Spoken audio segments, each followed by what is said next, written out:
আসসালামু আলাইকুম, কেমন আছেন সবাই? আশা করছি ভালো আছেন। দর্শক, আজকে আমরা আরও একটি গল্প আপনাদের সামনে হাজির করেছি।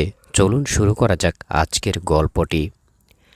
আমার জীবনে ঘটে যাওয়া ছোটোখাটো কিছু অসংজ্ঞায়িত ঘটনার মধ্যে সবচেয়ে ভয়ঙ্কর ঘটনাটি আজকে আপনাদের সাথে শেয়ার করব। খুলনা থেকে বাড়ি ফিরছিলাম, দুপুরের দিকে রওনা হয়েছি। জ্যামের কারণে আর ফেরি মিস করায় ঢাকা আসতে আসতে রাত প্রায় 1টা বেজে গেল। তাড়াতাড়ি বাসায় আসার জন্য রেল লাইনের পাশ দিয়ে হাঁটা ধরলাম। আকাশে ঝকঝকে চাঁদ, মানুষজন একদমই নেই। কিছু দূর আগানোর পরে একটা গাছের নিচে দেখলাম কয়েকজন মানুষ নাড়াচাড়া করছে। আর একটু এগুতেই স্পষ্ট দেখলাম জিনিসগুলো। নিজের চোখকে বিশ্বাস করতে পারছিলাম না। দেখলাম অর্ধেক অর্ধেক শরীর কাটা কিছু মানবদেহ গড়াগড়ি করছে।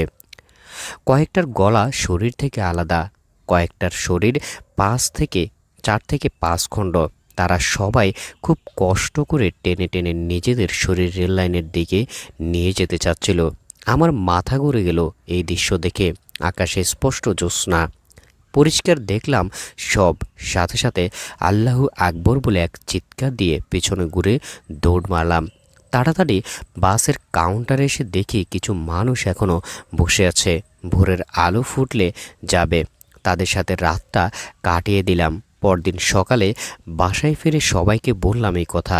আমার ছোট মামা একজন ট্রেনের টিটি, উনি বললেন ট্রেনের রাস্তার পাশে নাকি অনেক সময় এমন কিছু দেখা যায়। মাঝে মাঝেই ট্রেন চালক বা এদের সাথের মানুষরা অনুভব করেন এদের অস্তিত্ব। হতে পারে এরা ট্রেনে কাটা পড়ে অকালে মরে যাওয়া মানুষগুলো, যাদের আত্মার শান্তি হয়নি। আমার জীবনে আরও কিছু ঘটনা আছে, আপনাদের ভালো লাগলে শেয়ার করব, যা সত্য এবং সেই রাতে দেখেছিলাম, তাই শেয়ার করলাম। ধন্যবাদ ভিডিওটি দেখার জন্য।